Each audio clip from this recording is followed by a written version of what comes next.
আসসালামু আলাইকুম রহমতুল্লাহ। আমার হাতে যে ফোনটি দেখতে পাচ্ছেন এটি রেডমি নোট 11 মডেলের একটি ফোন। এই ফোনটির সমস্যাটি হচ্ছে ফোনটি হঠাৎ করে অফ হয়ে গেছে এবং ফোনটি চার্জে দিলে চার্জও নিচ্ছে না এবং ফোনটি চালু হচ্ছে না। তো এই মুহূর্তে কিন্তু ফোনটি আমার কাছে এরকম খোলা অবস্থাতেই এসছে এবং কাস্টমার বলছিল এই ফোনটি নাকি কাস্টমার কেয়ারে কিছুদিন রাখা হয়েছিল, বাট তারা নাকি ফোনের পার্টস সংগ্রহ করতে পারেনি, যার কারণে সে আমার কাছে নিয়ে আসছে। এই কারণে ফোনটি পেছনে আঠা দেওয়া ছিল না। তো আমি এখন এই ফোনটির যে সমস্যা সেটি আইডেন্টিফাই করে দেখানোর চেষ্টা করব। তো আমি এখন ব্যাটারি কানেক্টারটি খুলে নিয়ে আমি এখন এখানে আমার যে বুট কেবল সেটি লাগিয়ে দেখতে পাচ্ছেন এখানে auto reading 0.052 ampere auto reading আসছে, যেটি এখানকার পিএ অর্থাৎ 2GIC শর্টিং হয়ে গেলে যে সমস্যাটি দেখা দেয় সেটি কিন্তু এখানে শো খাচ্ছে। এই মুহূর্তে এখানে দেখতে পাচ্ছেন যে একটি আইসি স্টেনসিল প্যানেল দেওয়া আছে।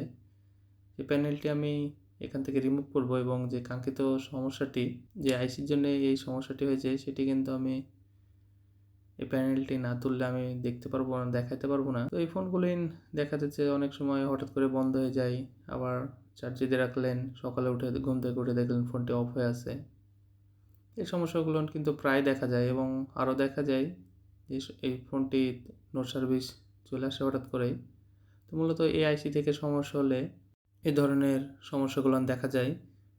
তো আমি এখন নষ্ট আইসিটি এখান থেকে রিমুভ করে নিলাম এবং আমি বডি ঠান্ডা হওয়ার পর আমি এখানে বুট কেবল লাগিয়ে দেখানোর চেষ্টা করব যে শর্টটি দেখতে পাচ্ছেন যে চলে গেছে। তো আমি এখানে এখন নতুন আইসিটি এখানে ইনস্টল করে নেব এবং দেখতে পাচ্ছেন যে মাদারবোর্ডের পাশে কিন্তু আমি পুরানো আইসিটা একটু স্ক্র্যাচ করে ঘষিয়ে রেখেছি যেন নতুন আইসি এবং পুরানো আইসি যেন মিশে না যায়। তো এই আইসিগুলো লাগানোর পূর্বে কিন্তু নতুন আইসিগুলো ভালোভাবে রিভলিং করে নিতে হয় যেন এক চান্সে কাজগুলো হয়ে যায়, বারবার যেন প্রবলেমগুলো না দেখা দেয়।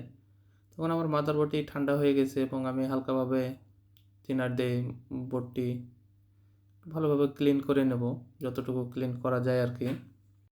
দেন আমি এটিকে ডিসপ্লের সঙ্গে লাগিয়ে চেক করব।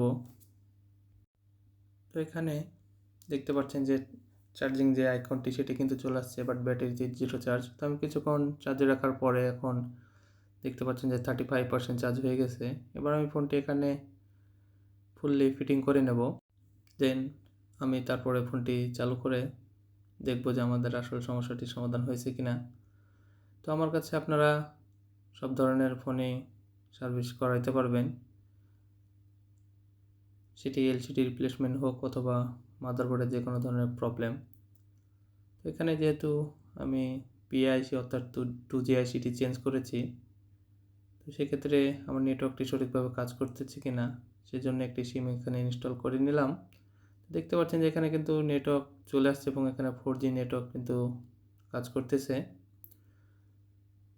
দেখতে পাচ্ছেন নেটওয়ার্কটি সঠিকভাবে কাজ করতেছে। তো আমি এখন ফোনের ব্যাকসেলটি লাগানোর জন্য ভালোভাবে একটু গ্লু দিয়ে নেব। তো আপনারা যারা আমার ফেসবুক পেজ থেকে ভিডিওটি দেখতেছেন তারা অবশ্যই পেজটি ফলো দিয়ে রাখবেন এবং ইউটিউব চ্যানেল থেকে দেখলেও আপনারা অবশ্যই চ্যানেলটিকে সাবস্ক্রাইব করে রাখবেন। তো দেখতে পাচ্ছেন আমার ফোনটিও কিন্তু এখন চার্জ নিচ্ছে। তো এই ছিল কাজ। সবাই ভালো থাকবেন, সুস্থ থাকবেন, আমার জন্য দোয়া করবেন। আসসালামু আলাইকুম ওয়া রাহমাতুল্লাহ।